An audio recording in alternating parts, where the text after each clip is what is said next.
I'm 25 years old, and I'm from North Carolina.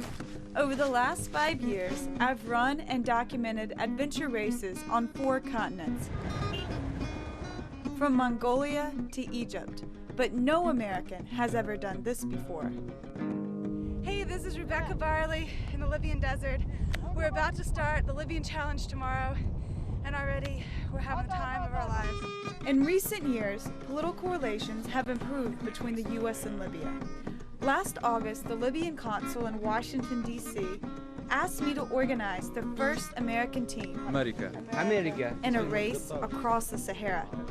I said yes, and by January of 2009, here's the American team. I'd organized 4 other runners. Isabella, Bob, Howard, JB, and I were ready to take on the desert. Our gear was unlike any we've used in previous races. We're required to take a flare, 7,000 calories of food, GPS, compass, emergency blanket, even a snake bite kit. Topography here, you know, where to go, right, left, that's awesome. The road book provided us with landmarks to ensure we were on course. On the morning of the race, we made our way to the start. More than 100 competitors from all over the world, ready to begin our trek across the desert.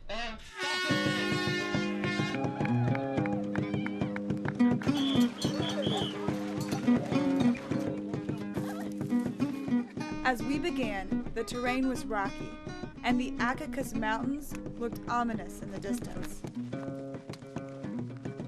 I'd planned to take pictures and video during the race, and was counting on my team to navigate. Bob, how would you rate your navigation skills? I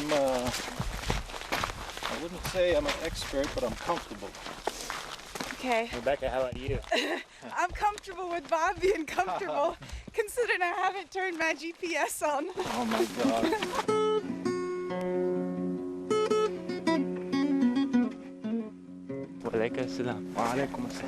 Early in the race, my cameraman JB and I took a detour to document culture in the desert.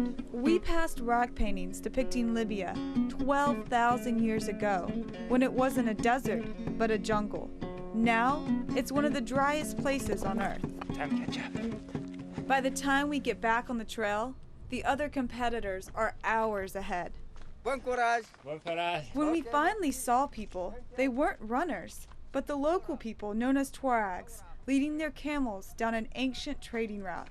Many of the Tuaregs and Libyans we encountered had never met Americans before.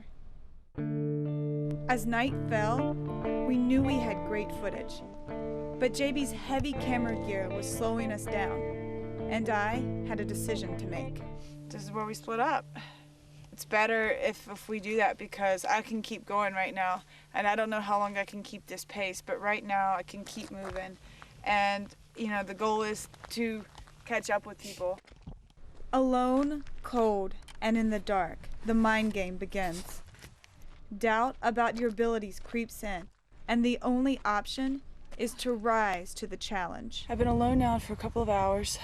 It is 100% mental at this point. My leg hurts, but I can't think about my leg hurting. All I can think about is following this GPS system and getting to aid station number 3.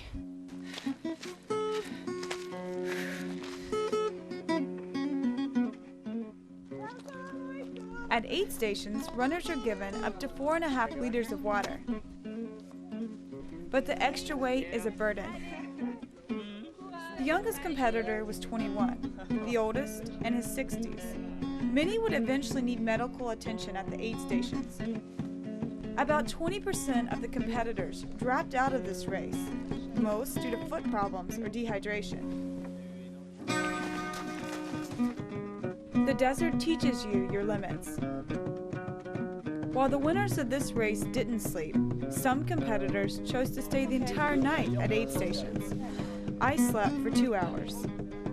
As the sun rose on the final day, rejuvenated, I truly ran to catch my team. This is day 3 in the desert, and I'm told that Isabella and Bob are about 10 minutes ahead of me, which is awesome. And thankfully, it looks like I'm gonna meet up with them in a few minutes or hours. I'm gonna miss this. That was Selena's leg, man. Long time no see. I heard you went there. Imagine my joy when I finally caught my teammates after not seeing them for more than 48 hours. The highs we felt during this race are like nothing you can imagine. When those endorphins kick in, the elation dissolves the pain, and you realize you will make it to the finish. But this race was not about a finishing time. As I reflect on the experience, for me, it was the people I met, the things I saw, and the inner strength I found along the way. I will never forget it.